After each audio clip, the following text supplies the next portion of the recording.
To fa mai sauraro cikakken wannan rahoto da yake zuwa ma na Tijjani Gandu da wannan fadawa wannan azan din nashi da ya zo da wannan rana watakan ranar Asabar kenan da Allah ya kawo wannan tsautsayi da ya zo mai zuwa kansa kenan. To mai sauraro za ku ji ta bakin Zan Fulani da ya fito ya yi maganganu game da dashi Umar Ganduje da ya fito ya yi maganganu akan datta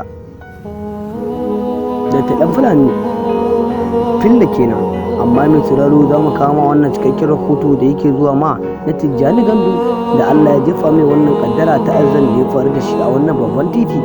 Amma mai sauraro muna fatan ka da kan makama wannan cikakken bidiyon, muna fatan ka da dalilin namu subscribing kana sai ka danna mana kararrawar sanarwa domin shi ne za ka rinka samun shirye-shiryen mu da zaran mako.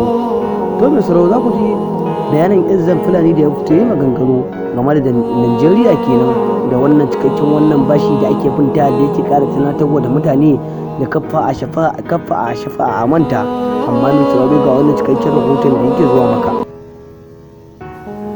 Ya kamata duk wani ɗan Najeriya san da cewa a halin yanzu fa an ciwo Najeriya bashi, kuma kun san dai dole da kuɗin talaka za a ɗauka a biya bashi ne idan aka tashi biya. Bara ku ji da labarin ya kasance.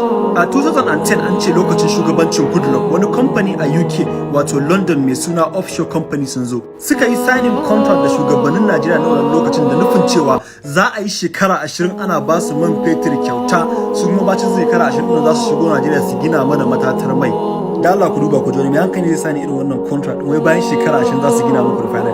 To a takaice dai bacin manyan Najeriya na wancan lokacin sun yi signing contract kuma daga baya canja ra'ayi suka sai suka isa fara basu wannan man. To su kuma kamfani sun ga samu sun kira shi sai suka dauki Najeriya suka kai mu kara kotu da nufin za a ba su tare biliyan 6 dala biliyan 6.6 saboda an yi alƙawari da su kuma an saba.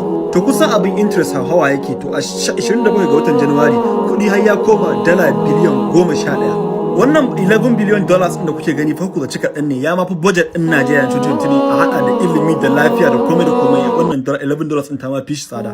Bara in ke muku dogon labari ya koma gajere, a shugabancin Najeriya ne sun ce su kuma wallahi ba su biya wannan kuɗi ba, sun shigar da To mai sauraro kun ji ta bakin dan Fulani da ya fito ya jawabi gaba da Najeriya kenan gabaki daya. An ban ma maganar Tijjani Gandu ya kawo maganar Najeriya kenan yana ƙara tunatar da mu da wannan muhimmin bashin da ake bin sa.